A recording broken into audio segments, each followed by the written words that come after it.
All right, take us away. Thanks very much.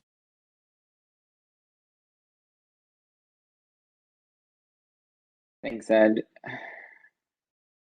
Can you see it okay? Yeah, looks great. Okay. Yeah, so thanks for being here, everyone. So today I want to share with you a few results that from a publication that came out a couple of months ago in JPL, where we basically evaluated mycorrhizal distributions globally.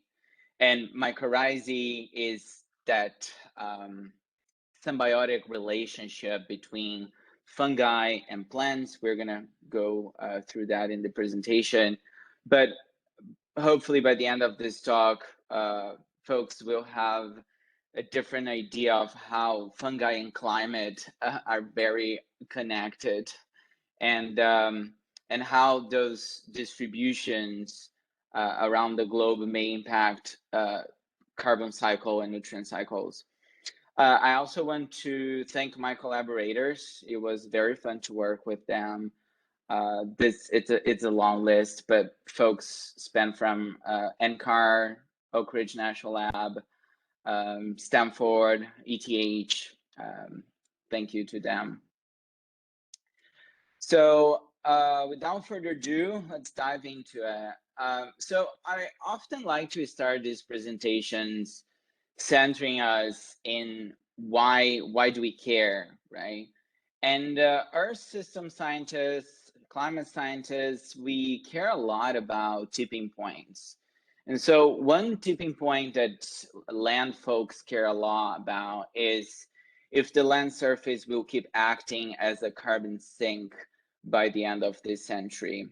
And so, as you may know, because of the CO2 fertilization effect, photosynthesis has been increasing, land photosynthesis has been increasing in the past few years or so.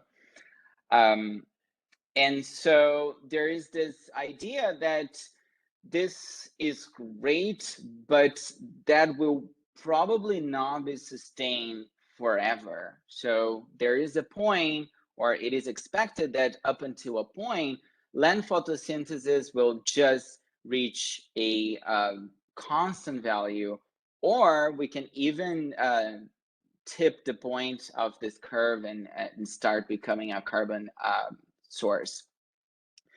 So one way to tackle this question is evaluating the outputs from our system models. And so in a publication, in a paper published a few years ago by Will Wither at NCAR, they evaluated changes in net primary production from pre-industrial times until the end of this century, 2100, from the CMIP5 ensemble member.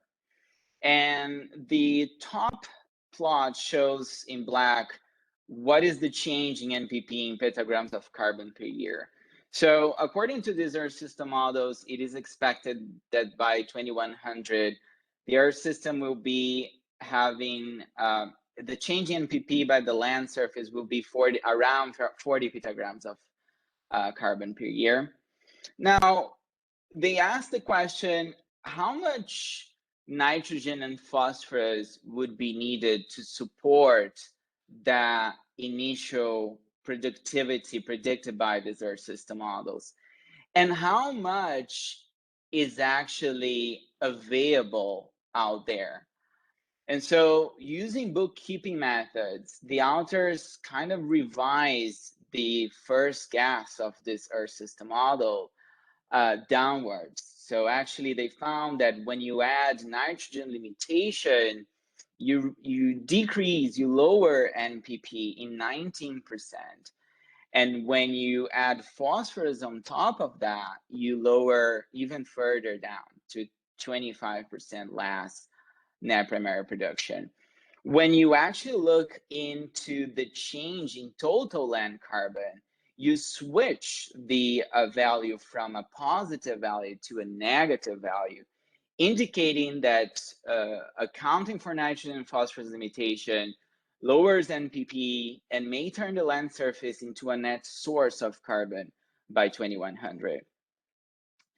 And so recently, we have been seeing many publications trying to tackle this issue. So high impact publications, Science, Nature Climate Change, Nature Geoscience, all looking into how nitrogen and phosphorus can constrain the CO2 fertilization effect, and not only photosynthesis, but also global plant biomass. And more recently, phosphorus has been getting lots of attention. Probably 10 years ago, we would see many Earth system models with some sort of nitrogen cycle representation. And now in the CMIP6 models, we actually have more and more phosphorus cycles being represented in these models as well. And so, but we still have no consensus about this. I mean, we're absolutely not sure if that's actually the case. And so often as a scientist, I'm thrilled when a group of folks publish a paper and then a few months later, another group of researchers write a reply to that paper. And that's exactly what happened with that paper from Will in 2015. A few months later, they got a response for a group of researchers in Europe saying that it is unlikely that the land surface become a large carbon source because many feedback processes were not being considered in these Earth system models in the first place.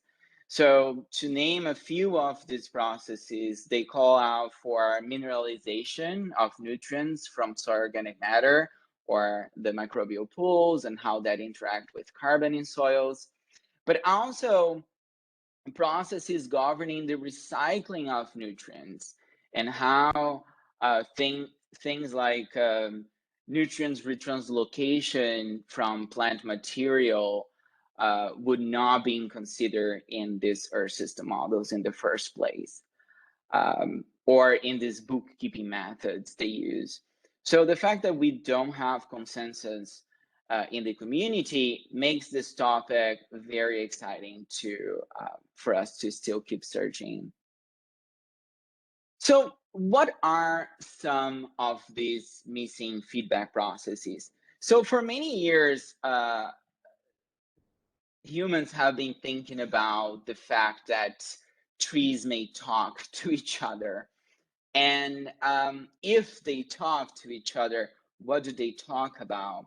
How do they communicate? And so a group of researchers in Canada published a paper in 2010 in New Phytologist looking into DNA analysis of fungal network. And they found that one tree was connected to 47 other trees through fungal network in soils. And they also found that when they remove a hub tree, they can actually affect the communication of all the smaller trees in this forest.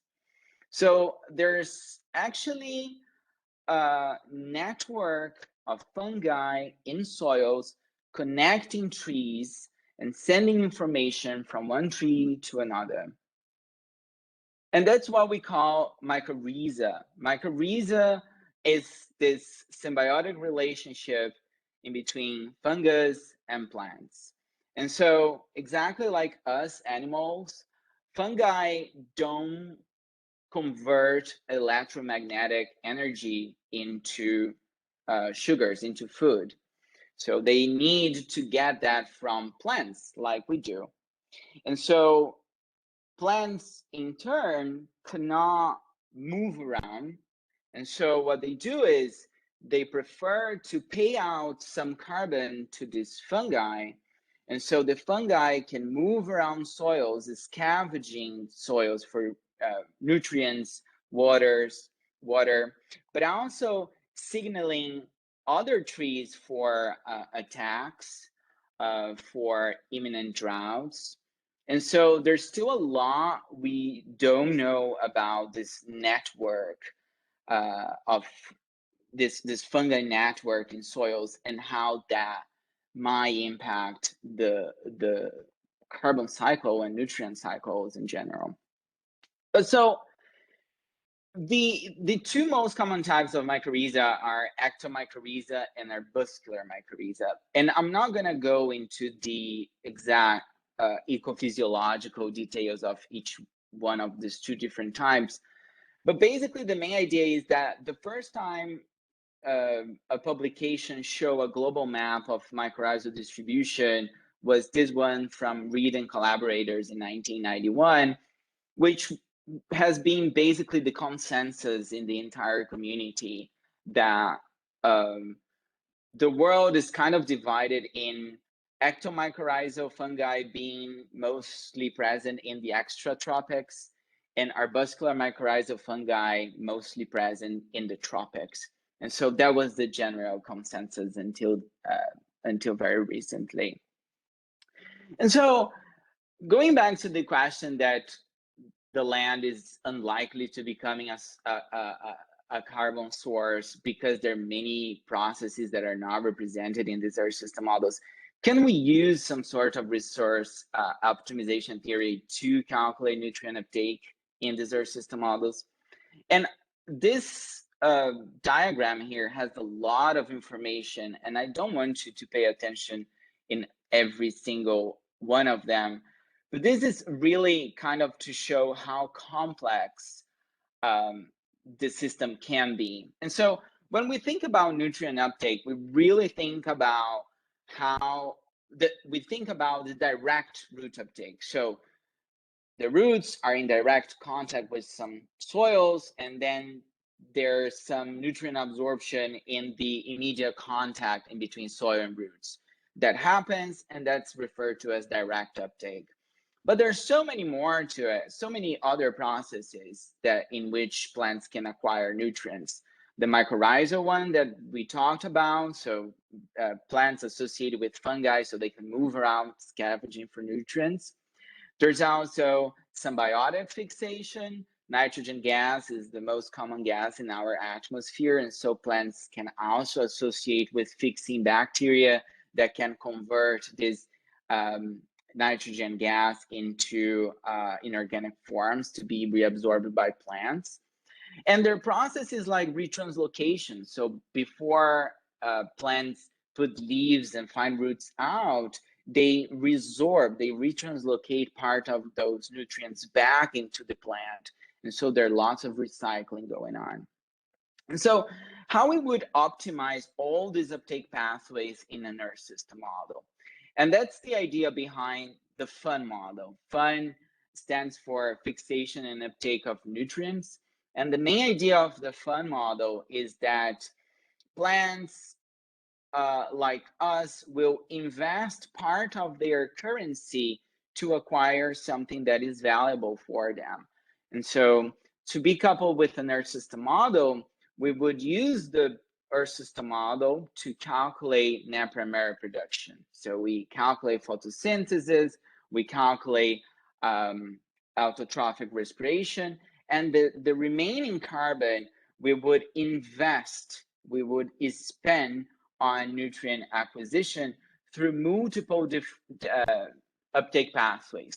So we can retranslocate nutrients from leaves, we can fixate nitrogen from the atmosphere, and we can get nutrients from soils through two different types of mycorrhizae and through direct root uptake. And each uptake pathway is calculated following a cost function. This cost function is related to the amount of nutrient available in that pool that you're interested on, but also the amount of root available, root biomass in that layer in contact with your soil. And these K parameters, what we call the cost parameters, they were all derived from single site experiments across the world in tropical forests and temperate forests. And so coupling the FUN model in a global model, it's can be tricky, but it can also allow us to perform global level runs and estimates of different acquisition pathways. So CLM, the fund model was coupled in CLM, the community land model. And now with that, we can get global maps of mycorrhizal uptake, like this one, for example, and symbiotic fixation, retranslocation. And so now a model like that would have many more missing processes represented, and we could use that tool to ask lots of different questions about carbon cycle and nutrient cycles. But as you may know, when we try to couple a model that was developed for a single site into a global model, we end up with a bunch of different issues. And so one of the issues is that we need to make assumptions about the spatial distribution of many variables. And one of these variables is the mycorrhizal spatial distribution. And so the way the Minji Shi and collaborators did that in this paper published in GCB in 2016 was to follow the first idea of how mycorrhizae is distributed around the world. So that preconception that we had that most of the ectomycorrhizal fungi was found in study sites in the extratropics, and most of the arbuscular ones were found in the tropics. And so what they did was to get the plant functional type table from CLM and associate one type of mycorrhizal association or the other with a particular plant functional type. And for those of you who are not familiar with plant functional types, an Earth system model tries to represent spatial heterogeneity within a grid cell through the concept of plant functional types. So it works kind of like this. So this is one grid cell in the model, and then you can have a patch of one type of vegetation and another type of vegetation, and so on. And so if you get a needle leaf evergreen temperate tree, which is a more extratropic type of plant functional type, we would say that all the plant functional type is associated with ectomycorrhizae, and so on, except for this for broadleaf deciduous temperate trees that can really associate with any of these two types. And so when we plot this table following the PFT global distribution in CLM, we get a map that looks like this. So this map shows the ectomycorrhizal tree basal area in percentage. And so all the areas in red show more prevalence of ectomycorrhizal associations, and areas in blue show more prevalence of arbuscular mycorrhizal associations. And so this map kind of looks a lot like that first guess people, scientists had in 91. But we live in very exciting times now where we actually can go out and measure things and use different techniques to extrapolate spatially sparse measurements into large scale maps that will then be suitable for application within Earth system models. And 2019 was really the year where many publications came out with global estimates of spatial mycorrhizal distributions. And so it seemed kind of like the interesting thing to compare all these data products and see how they are doing, if they agree, why they agree, where they agree. And so we evaluate, so the kind of like first research question of the paper was really make an intercomparison of this new global estimates of mycorrhizae distribution. And so the first one is the map developed by Minji to be used in CLM, and that we call map A. Map B comes from Ben Soman in a paper they published in GBC, where they use two different databases. So they use the margin database, which is the top plot, and they use an ectomycorrhizal database that was published in Science. And they use niche models to kind of extrapolate this single point measurements to the entire globe. So we call map B the niche models map. The third model, the third map we tested was this map published by Brian Steinige in Nature, where the authors here got 1.1 million forest inventory plots and used machine learning techniques, in this case, random forest, with 70 global predictors, 19 climate variables, 14 soil chemical indices, 26 vegetative indices, and 5 topographic variables. And so using random forest and all these predictor layers, they could extrapolate this very localized 1.1 million forest inventory plots. And so one problem that we currently have, and this is not only for fungi, but many things, flux towers, or everything you think of in terms of scientific in situ measurements, is that most of our measurements are focused they're mostly centered in North America and Europe. And then places like Africa, South America, and Asia are very poorly covered. So we need to kind of like come up with methodologies to extrapolate this single point measurements into those places that we don't have much information about. And so they came up with this global map using random forest algorithm.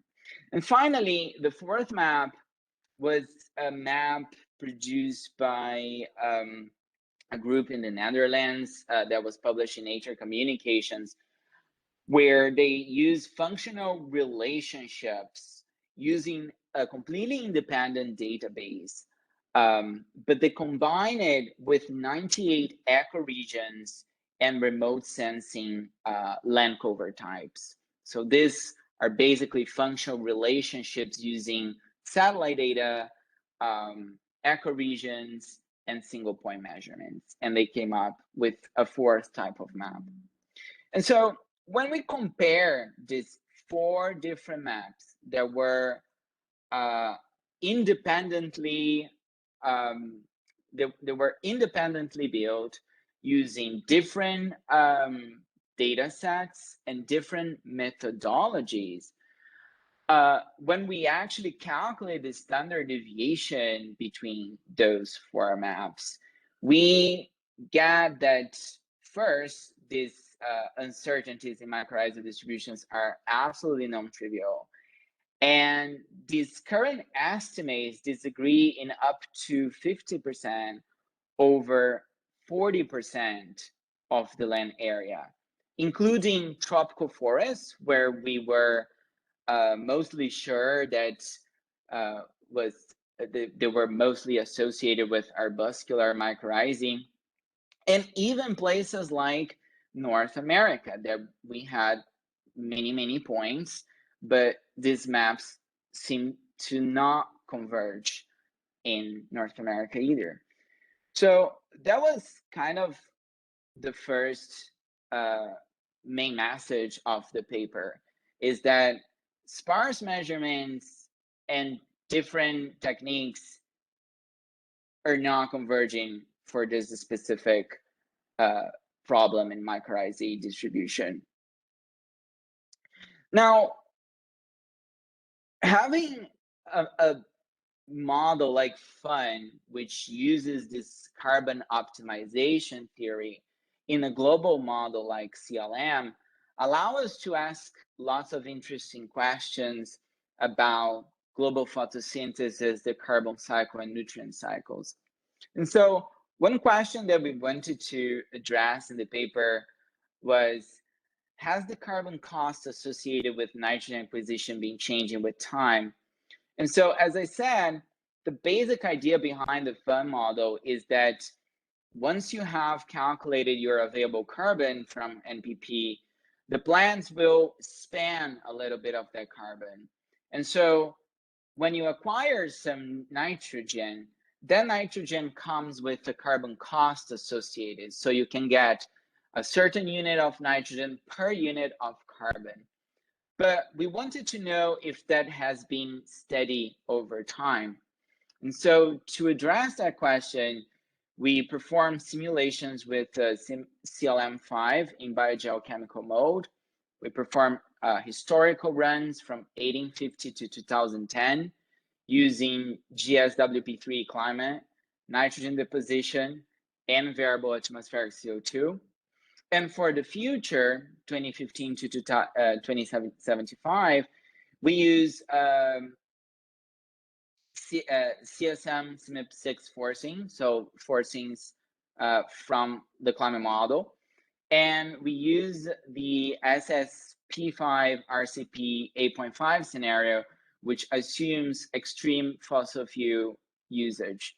And so when we look at the change in net primary production from 1850 to 2075, we can see that NPP has been increasing with time. So it's predicted by CLM, the CO2 fertilization effect has been making the land more productive. But we can also calculate now what is the amount of NPP that is used for nitrogen uptake. And so the salmon line here indicates how much, what is the percentage of NPP that is invested in nutrient acquisition. And the black line shows the actual percentage. So the result indicates that in 1850, globally, roughly 30% of NPP was invested in nutrient acquisition. But within the years, and it is projected that by the end of this century, almost 40% of NPP will be invested in nutrient acquisition. And so what does that mean for photosynthesis? Well, it means that it's becoming more expensive to acquire nutrients. And so there are two main possibilities when that happens. One is that plants will want to keep acquiring roughly the same amount of nutrients, and so they will just have to invest more carbon there.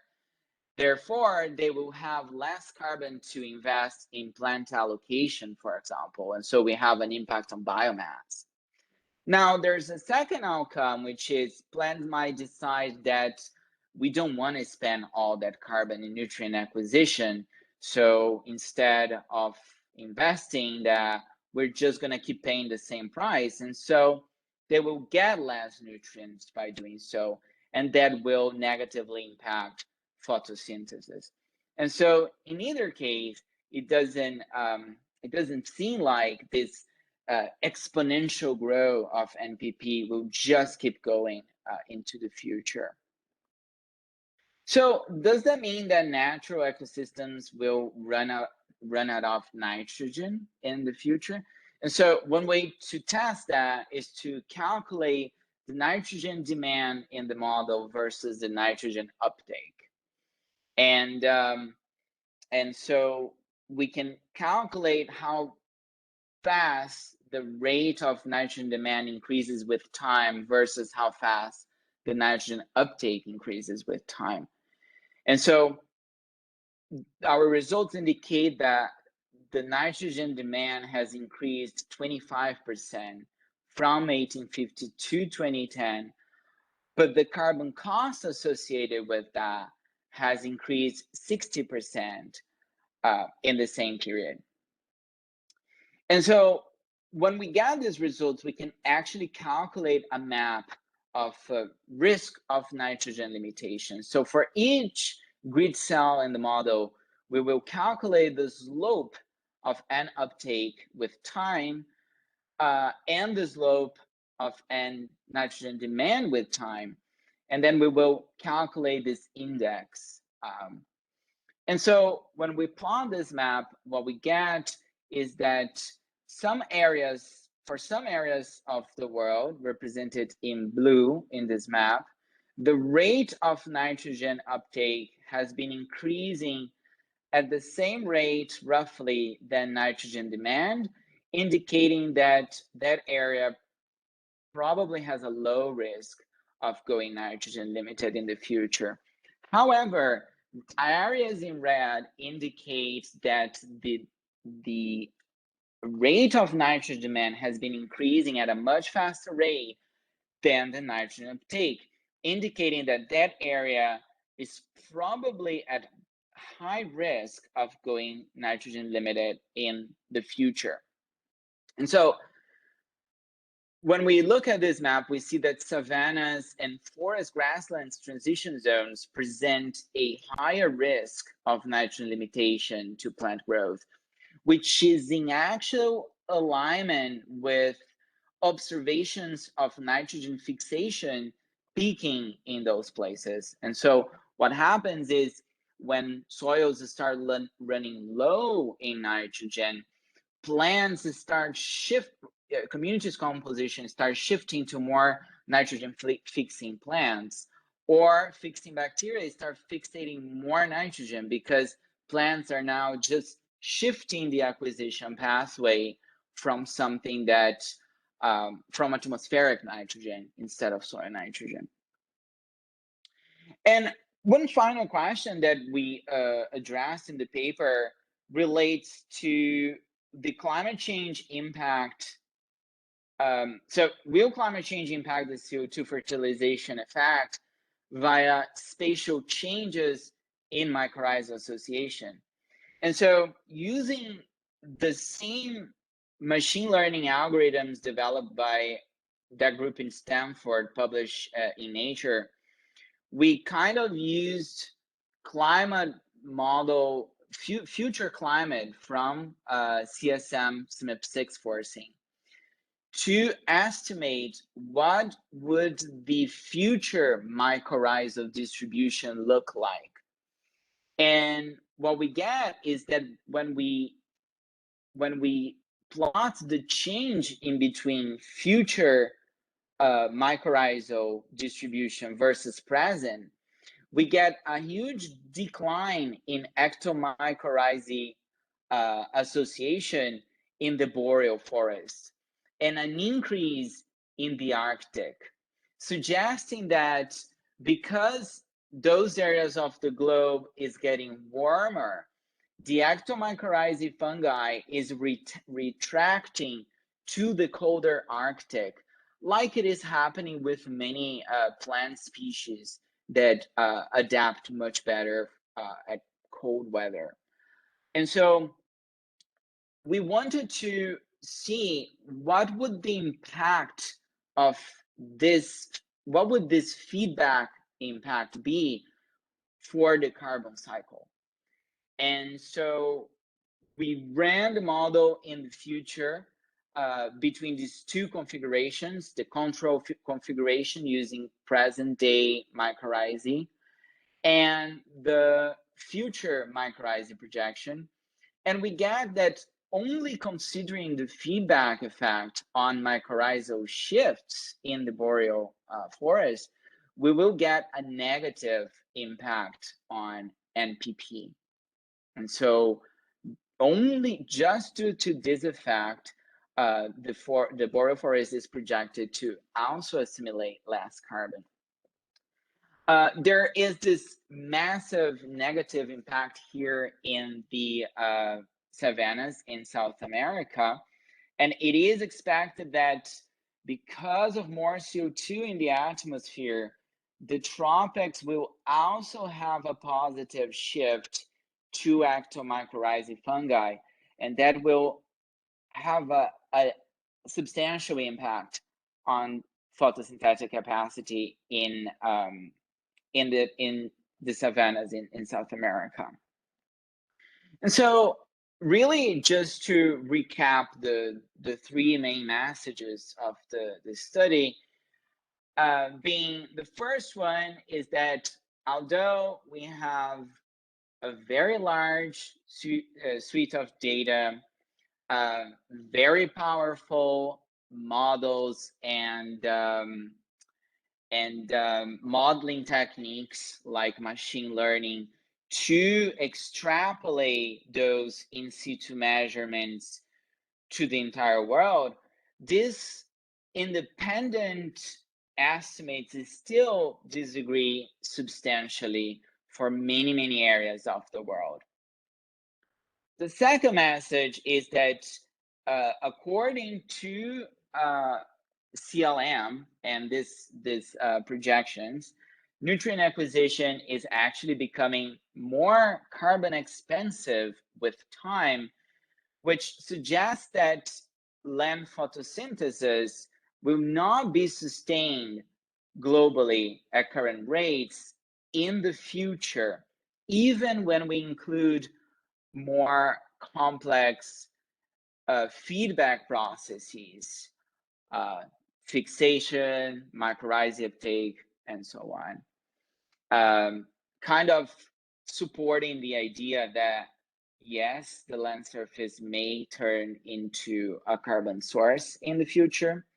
And finally, that climate change have a bunch of impacts in the system, in the plant system itself, in the land itself, but it has also an impact on other communities, including mycorrhiza association, that can in turn have feedback effects on land photosynthesis through these shifts in mycorrhiza spatial distribution. And so just to kind of like briefly end the talk, I just want to kind of like give some ideas where this could go in the future, or how could we fill the gaps.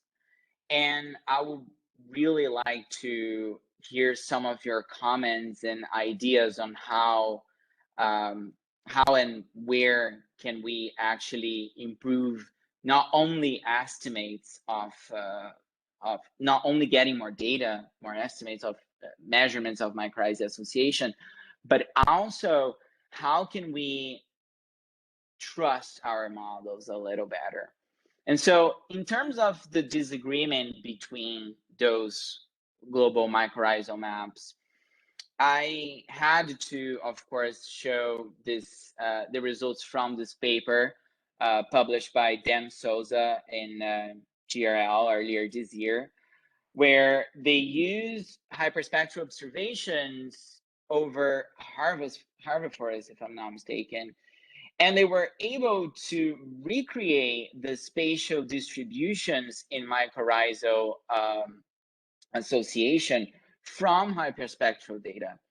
And so thinking about a mission like SPG, for example, where we would have hyperspectral signature over the globe, we could then think about applying a methodology like Dan's methodology and actually getting a global map of mycorrhizal distribution from observations, instead of using techniques to extrapolate these in situ measurements, which sounds very, very exciting and promising.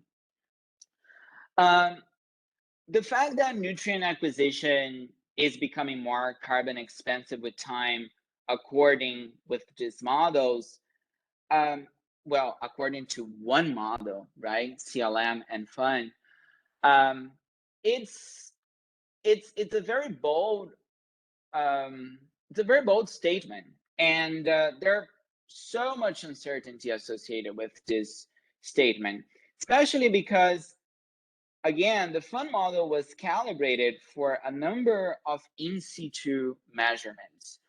And so it is very hard to say for sure that the same cost function parameters that were derived for 10 sites over the tropics and 20 in the temperate forest are actually applicable for the entire globe.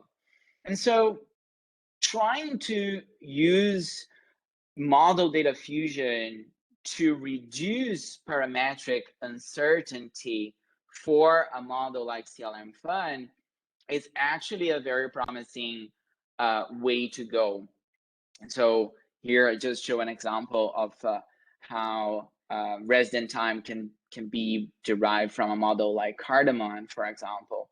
And so if a model like Fun is coupled in a Cardamom-like framework, we could actually derive these parameters worldwide from observations, which sounds also very, very promising in terms of reducing uncertainty.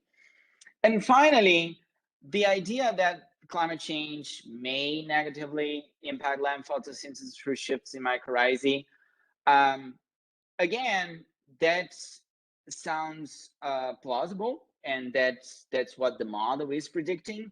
But again, it's only one model with their assumptions and their limitations. And so calling for more models that are able to simulate more of this process-based physically resolved processes are actually something that we need in the future. And so one way forward is this new generation of Earth system scientists that can actually combine theory, modeling, observations, and data analysis, so we can stop making bookkeeping assumptions that have lots of limitations and actually moving towards a more physically resolved world within our system models. I will stop here. Thank you so much for your attention. And yeah, we'd love to hear your comments. Thanks. Thanks, Renato, for your very interesting talk. So I'd like to ask for questions or comments from the audience. We have a question in the chat from Brendan. He asks, what was the difference between those types of fungi? Just different species? No, they're not different species. They are different types. So within it, they're kind of like sorry, maybe if there's a biologist in the room, they're gonna kill me. But it's kind of like a bigger umbrella. So within the type arbuscular mycorrhizae fungi, you have, you know, hundreds of thousands of different fungi species. It's just the way they associate with plants that are different. So if I can quickly share again, kind of like, there's a, yeah, in this figure here, there's a, so the arbuscular mycorrhizae is, it's a type of fungi that actually moves through spores. And so they actually throw spores like this, and that's why it's called arbuscular, because this is an arbuscule. And then the actomycorrhizae, it's actually more intrinsic to the plant cells, and they move through mycelium. So not exactly the species are different. The species are different, but it's more of two different types of how they associate with plants. Just to kind of follow up on that, are the two different types, like, do they only link up with certain plants, or can they just kind of use that approach linking with any plant sort of? Yeah, so I think that's what Nadia did in her, so MapD in Nature Communications, they did that. So got a bunch of plant species, and they knew those plant species only associate with one type or another. And so they use ecoregions around the world to kind of like do this estimate. But again, there's just so much we know, right? We don't know how every plant species in the world associate with every fungi in the world. So these maps they have a limitation up until where they can go.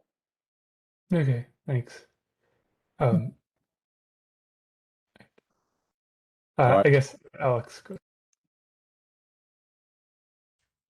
Yeah. Thanks, Renato. It was super interesting. Really nice. I have two questions, but I'll stick with one for now, and if we have time for a second one, we'll follow up. But my first question was whether grasses develop relationships with fungi in the same way that trees do. And part of the motivation for that question is I just wonder, the kind of cost benefit of a tree developing a relationship with fungi to acquire nutrients is probably, it's more favorable for a tree that lives for longer, has a lot more biomass to satisfy with extra nutrients. Whereas a grass is typically more of a like boom or bust strategy of growth. So I just wonder if you know of any literature out there that would say grasses do or don't develop relationships with fungi, or they develop very different relationships. They do. They do develop relationship with fungi, but yeah, it is different. So in the Nature paper, they develop a map of tree basal area of mycorrhizal fungi, and so they kind of map out all the grasslands in the world, because of that, they didn't want to make that bold assumption that trees and grasslands associate with mycorrhizae, with fungi in the same way. But grasslands do associate with fungi, and grasslands in nature, not crops, but grasslands in nature can live also for a very long time. But definitely, I think going back to the cost parameters, the cost parameters that we calculate, that we measure from fun, they were fitted to tree plots, right? So we were really thinking about trees only. So I guess if we move on to get those parameters for grasslands, I assume they would be different.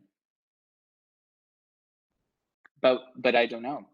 Like we actually have to go there and measure that. Yeah, definitely. I can imagine it's quite a fast moving literature base around this question. It's probably, a lot that people are learning really quickly. But yeah, it's super nice to see this model sort of framework developed and applied, and thinking how you can sort of scale this up. Yeah, definitely. And mycorrhiza is something that, it's been, I think it was discovered in the 19th century, but people, especially like people that work with agriculture, they know for centuries that if you throw a sort of fungi in your soil, your plant will just go better than if you don't. And so I think most recently people are actually moving back into being interested in fungal networks in soils, just because there are many documentaries now on Netflix, Amazon, actually talking about fungal networks and the potentials of soils to retain carbon, because sometimes we forget that yes, the land surface can actually trap a lot of carbon from the atmosphere in form of biomass, but soils are the big ones, right? Soils can retain so much more carbon than plants can. And so I guess we're just stepping into this, stepping back, let's say, into this field. Cool. Yeah. Thank you. Yeah, thank you. All right, I think Brendan had a further follow-up question. Yeah, I was just making sure I understand kind of this impact of nitrogen and phosphorus limitation. So, like it seemed like from the plots you're showing, if I understand correctly, these limitations reduce the increase in NPP relative to what the increase would be seen without the limitation. Basically, like there's you're saying that as NPP increases, they need to invest more energy in getting these nutrients. But like it seems, I might have just misinterpreted this, but it seems like this limitation. Is there ever a point where this limitation occurs and then the NPP starts to go down, or does it just kind of hit a plateau in NPP basically? Yeah, that's a great question. I don't know. I think, we just ran the model up until 2075. I guess if we keep running for until 2300, I don't know.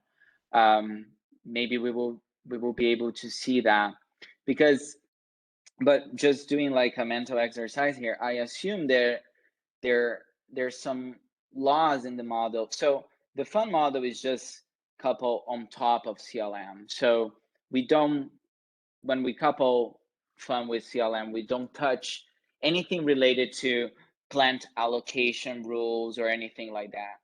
But I assume that if the fun model in a point in time just makes things so expensive that most of NPP is being invested in nutrient acquisition, you just won't have carbon enough to keep growing, to allocate to leaf growth or wood growth, etc. And so I think in some point we would reach a plateau. And then there's also, and there's one part of the story only, because there's also the nutrient itself in the soil. So if eventually the productivity is just requiring so much nutrients that we just consume everything, then I don't know how the model would behave if it would just turn NPP down to kind of compensate for that. But I think that's something that we could definitely test with CLM Fun. We just have to keep running the model. Thanks. Yeah, thank you. So I have a question. So you were talking about improving potential coverage with, say, SPG in terms of satellite measurements. I was wondering if you thought about what sort of spatial resolution sort of satellite footprints would need to improve your model coverage. Well, to improve the model, this model is we ran a very coarse. So the resolution is 1.9, 2.5 degrees. So it's very, very coarse. So I guess, yeah, there were a lot of regreading, but I don't know. I don't have an easy answer for that. But I think the current maps have such a low resolution in a sense that I think if we had observations in that resolution, that will be more than enough for us to have a very good guess, especially in places again like South America, Africa, Asia.